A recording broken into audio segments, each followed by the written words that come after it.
Let's look at how we can calculate descriptive statistics in Excel 2016 for Mac using the Data Analysis Toolpack. That's an add-in that's really great for calculating statistics.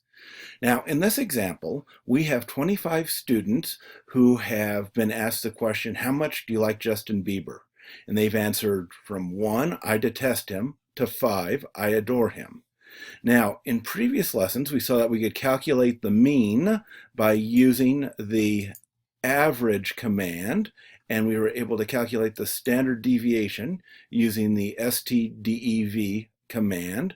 But let's do some calculations using the toolpack, the statistics add-in in Excel. Now, to see if you have the add-in already added in, go to Data, and it should show up here if it's that says data analysis. Now I've uninstalled mine so I can show you how to reinstall it. You go up to the Apple toolbar here, you click on Tools, so this is the top toolbar, the Apple toolbar, and we're going to go to Excel add-ins, and it says what add-ins are available. We want the Analysis Tool Pack. We click OK. And now the data analysis shows up in the toolbar data. You might have to click it on and off a few times or maybe even restart Excel to get it to show up, but it should show up here. And that means we can use the data analysis tool now for calculating statistics, and we won't have to worry about individual Excel commands. So I click on data analysis, and it gives me a bunch of choices, and I want to do descriptive statistics. So I click OK. And it says, first of all, what's your input range? And I'm going to choose this column of numbers. So starting with C4, I clicked in there. I'm going to do Shift down arrow, get all of those in there. I'm going to stop at C28. And it says grouped by rows.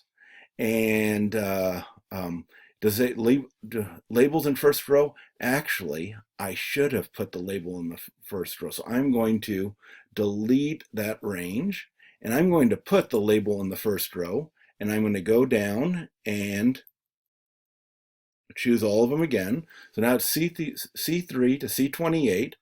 I click the box, labels in the first row, and the output range, I could make a new worksheet play. That means the tabs down here, I could put them on a new tab, but I want it to be on this same tab so that everybody can see it. So I'm going to do output range, and the, let's move this away. The output range, and I'm going to click in there so that I fill in there because otherwise the cursor had gone back to the input range. The output range, I want it to have the upper left corner be in E7. Now I want summary statistics. So I click summary statistics, and then I press OK.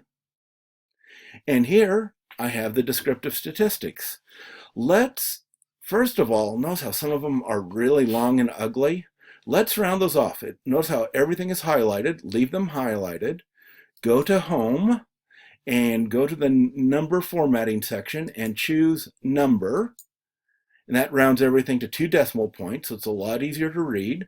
Now let's make some of the columns wider also so that we can see what they all are. So here we have the mean, 2.52, that's what we had calculated down there. Standard error, which you might not know what that is yet. The median, that's kind of like the halfway point if we were to line them all up in order. The mode, the most common score. Ooh, wonder why it's only 1.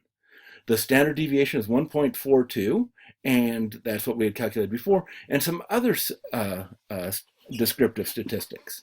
Now, when reporting descriptive statistics, you don't want to report all of these. In fact, you only want to report the ones that you understand. That's really important to not just start copying and pasting all this information you get in statistics, but only use the ones that you understand and you want to communicate to the reader.